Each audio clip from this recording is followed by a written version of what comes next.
你开始不会跟以前一样种种都备受呵护。我也是觉得高中生活是对我而言是我人生中跟同学们相处最愉快的一段时间。我高中是读花莲女中女校的学生。嗨，大家，我是牛。那今天是5月17号，最近近期想必又到了一个毕业季，就是大家准备要从不管是国小升上国中，国中升上高中，还是高中上大学，都是一个你可能要到新的环境去适应新的生活的一个过程。那今天这支影片呢，主要是想要给那些准备从高中升上大学的准大学生们一些话。那学长姐们呢，也欢迎进来。不管你现在是准备从高中毕业，还是已经高中毕业在就读大学，还是已经出社会，虽然我知道人生中经历毕业这件事情不会只有一次，但是我相信高中升上大学这个过程应该会是在很多人心中一个非常重要的回忆。我现在自己回想起来那段时间，就是我高3开始努力准备学测，跟大家一起奋斗，然后一直到成功变成了准大学生的这整个过程，我还是会觉得蛮怀念的。好，虽然我知道有些人呢可能已经打算要指考，或者是已经决定自己要重考，那我在这里祝福你们，你们可以先把这支影片关掉，然后呢晚一点再回来看这支影片。因为你们现在需要的比较多是努力读书、认真读书，然后把自己全心全意的投入在课业里面，所以晚一点再看影片。我这影片一样列了10个个人申请放榜后，我个人觉得你应该要去做的事情。那接下来第一个呢，就是去跟你敬爱的老师们说声谢谢。我相信大家在高中的时候一定都或多或少会有一些自己特别喜欢的老师，或者是觉得某位老师对你启发真的特别的多。那你需要做的事情呢，就是尽量在毕业前后这段时间，能找一个机会好好的去感谢他。不得不说，我觉得老师这个职业呢，在某种程度来说是非常重要的，就是他可能可以改变一个人，或者是启发一个人。相信蛮多人应该都有遇过类似的经验。那老师呢，尤其是高中老师，在你考大学这段时间陪伴着你，教导你。虽然很多的考试，很多的模拟考，但是他们也都是陪伴你们一路这样子走过来的。我觉得不管是你对于某一科老师，或者是你的班导师，甚至是补习班老师，如果你有什么话，或者是有什么觉得特别感谢他的事情，都应该要在毕业前好好的跟他讲一下。因为毕业之后，你到了外县市，你到了别的地方，可能很难有机会再回来再见到他们，你也会有很多自己的事情要处理。所以在这个毕业前后，还有放榜前后，跟老师报成绩的同时，顺便好好的感谢一下自己的老师，我觉得这是一个蛮重要的事情。然后毕业纪念册记得给老师签名，老师们应该都会很开心。好，那接下来第二件事情呢，就是好好的去了解一下你新的学校的食衣住行。为什么这件事情很重要呢？就是因为你之后很可能，我相信大部分人选择的学校都并不会是在自己原本家乡所位在的县市。假如说你的学校你现在住在是台南，但你的学校呢在台北，你就必须要去了解一下你的学校的所在位置。如果你是想要选择住宿在外面的话，你就要想说，那我应该要搭几线的捷运等等的，试图去了解这件事情或者是除了学校内的餐饮之外，还有没有外面还有没有其他的学生餐厅，或者是学生比较多聚集会吃东西的地方。因为你只要一旦出到外县市，很多生活上的事情是你需要自己去打理的，爸妈就不会无时无刻在你身边，或者是给予你支援。那很多时候你必须要指引你自己的生活。我个人觉得这些都是一个必经的过程。如果你高中就已经是在住校的住校生的话，我觉得你大学的生活可能就会比较快进入轨道，因为你一直都是住宿生，一直都习惯那种住在外面，然后自己料理自己生活的感觉。但大部分人在高中时期应该是都还没有住校，应该都是住家里，然后通勤，每天上下学，所以我觉得这些是非常需要重视的一部分。那当然很多人可能会想家，蛮多我身边的人都没有这么密集的回家，就是他们一个学期可能回家差不多2次，而且2次都可能是因为节庆的关系，就可能中秋节或者过年，那他们就会需要回家。对，但是基本上呢是不会太常回家的，所以在高中升上大学的这个时期，我觉得也是一个你需要学习自己独立的一个过程。你开始不会跟以前一样是待在家的人，一直都待在家里，然后种种都备受呵护。你必须要学习去处理自己跟自己相关的事情，还有所有的生活起居。我觉得这点是很重要的。如果大家考完试毕业了，不妨就赶快去了解一下你新的学校的生活起居，多看看同个学校的学长姐们分享的影片，或者是到网络上 Dcard 上面去爬文，我觉得都是不错的了解方式。好，那接下来第3个就是好好的去谢谢你的爸爸妈妈，在你考学测前的那一个学期，一直到你上了大学变成准大学生之后，除了跟你一起努力奋斗的你的好同学们之外，再来我觉得重要的就是父母了。在高中这3年，家长们呢多半都是非常重视孩子们在高中的学习，所以在高中这3年，我相信爸爸妈妈给你的资源不会少，不管是注册费、补习费，或者让你学习的所有费用，在这段时间呢，让你可以享有这么多的资源，然后一直到现在考上大学。我觉得这些家长对于子女的爱是非常的难能可贵的。如果你之后上了大学，出了社会，你可能会发现，真的还是家人最好。家人很多时候都是扮演着那个默默陪伴在你身边的人。虽然我知道很多人在高中升大学选科系的时候，可能会跟家里人有一些冲突，我觉得那些呢都是想法、价值观、理念上的不同，但是他们的内心其实都是为了你好的。不要因为一时的争执，还有一时的理念不合，就否定他们以往的那些付出。好好的、诚恳的静下心来跟他们试着沟通，我相信他们都是可以接受的。就以我来说，其实我很多时候跟家人有一些冲突，都是源于我自己的态度不好而来的。你们有人也会不小心态度不好吗？我相信态度不好应该是常有的事情，因为人时常有一个通病，就是很容易对自己的家人态度不好，但是对外面的人态度却是好的。因为人总是会对不确定的东西产生畏惧，然后对自己熟悉的东西就有恃无恐，所以才会有这样的表现。但是你有时候呢，你只要一回头一想，其实你会发现，真正一直在你身后支持你的就是你的家人。一路上你从国小、国中、高中到现在，所以趁这个机会，拜托好好回去感谢自己的家人，然后感谢他这些年来对你的付出。再来8月8号，好好的帮爸爸过父亲节。相信母亲节的时候，大家可能都在忙于准备面试，或者是准备一些即将毕业的东西。如果没有办法好好的帮妈妈庆祝母亲节的话，那请8月8号的时候，好好的趁你要从家里，然后到外县市之前，好好的帮爸爸庆祝一下，他会很开心的。再来第4个，就是去了解你的学校系所的课规。这件事情为什么很重要呢？因为我认为在大学跟高中之间最大的差别就是他们授课形态的不同。在高中呢，你可能早上从早到晚都是要上课的，就是完全都是8堂满满的课。但到大学不一样，到了大学你需要自己去排你的课表，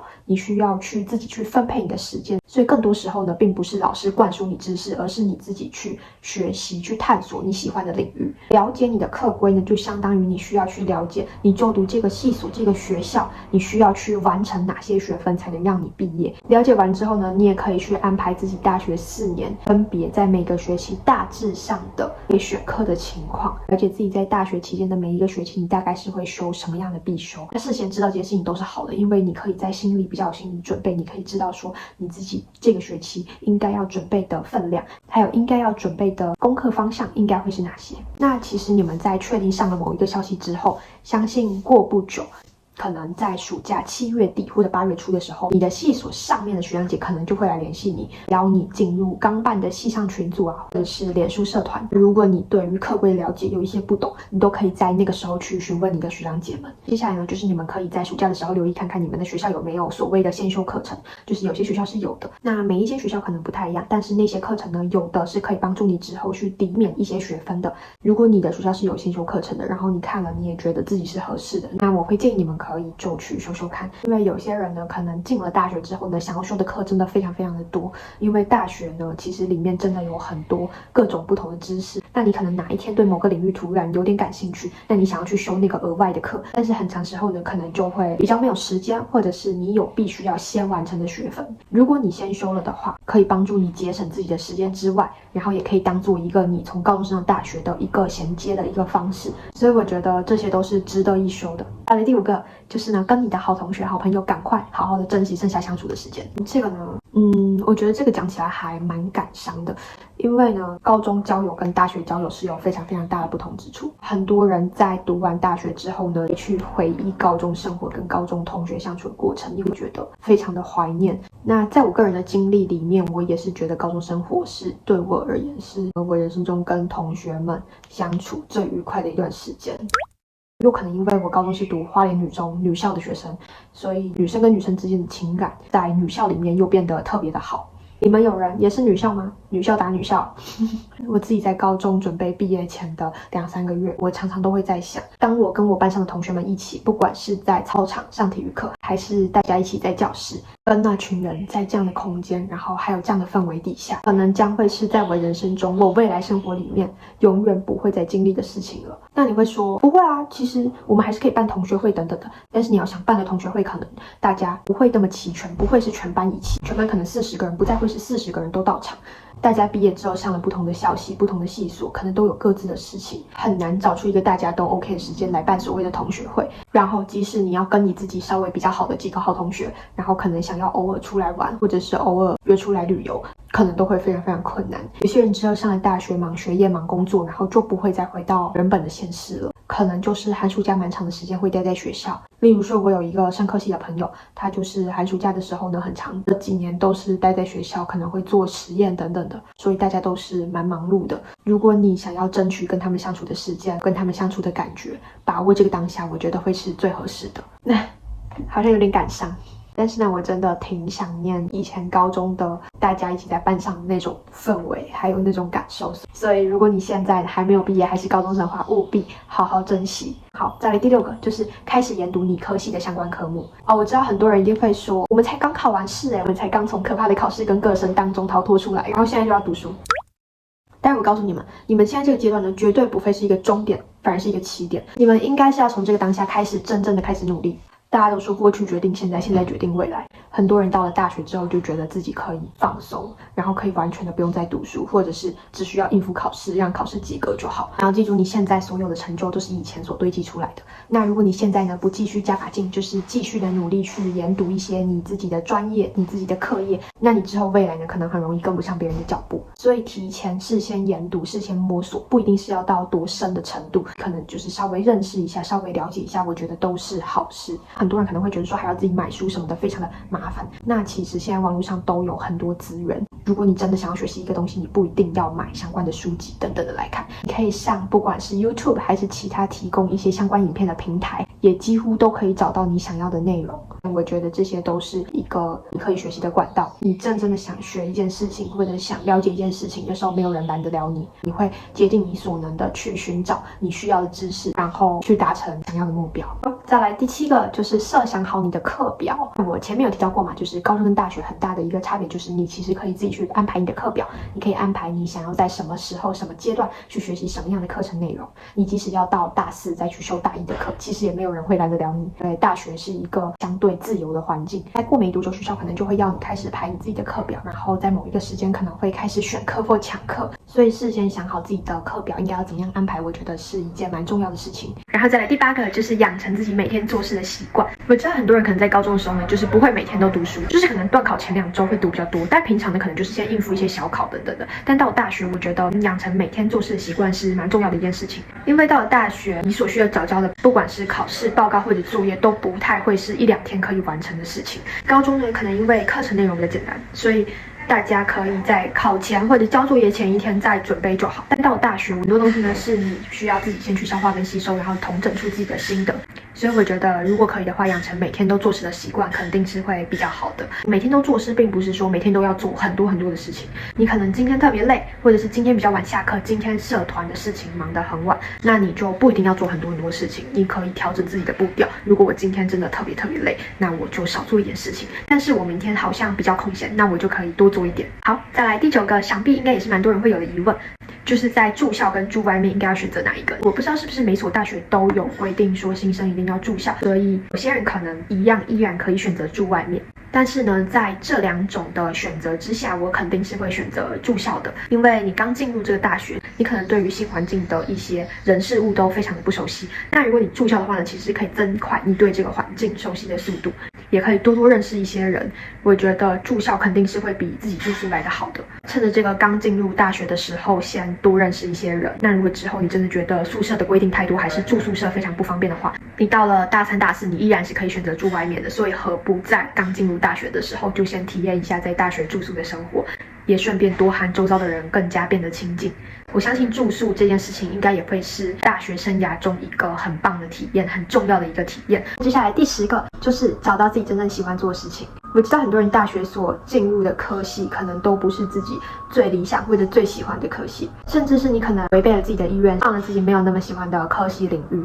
但是大学4年呢，我觉得你除了是把自己的专业科目尽力做好之外，你还有很重要的一个点是你需要去找到你自己真正喜欢的事情，不管是对于你未来研究所也好，工作也好，我觉得找到自己真正的梦想、真正喜欢的事情都会是重要的。但有些人可能会说，我上了大学，比起找到自己喜欢的事情，我更想找到我喜欢的人。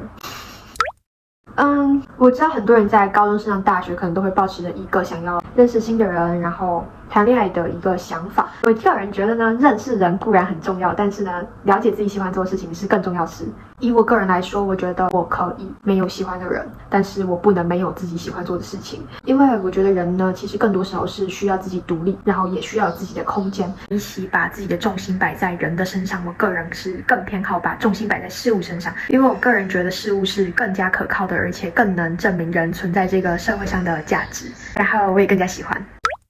好，终于讲完了。以上10点呢，就是我个人觉得从高中升上大学的准大学生们应该做的10件事情。那不知道大家都是怎么想的？高中我觉得是我人生求学阶段一个非常美好的过程，未来也会一直记得这段回忆。那大家还有什么其他觉得对于准大学生应该要做的事情，也可以在底下留言告诉我。那也欢迎学长姐们分享自己觉得高中跟大学的不同的差异。真的非常非常开心能够透过这次拍影片的机会去回忆起我高中生涯的跟同学相处的点点滴滴。希望大家呢都是如意考上自己喜欢的学校，然后希望指考的学生们也都能考上自己喜欢的学校。好，那这次影片就到这边。如果喜欢影片的话，记得帮我订阅、跟分享，然后不要忘记帮我追踪我的 IG。那我们下次再见，拜拜。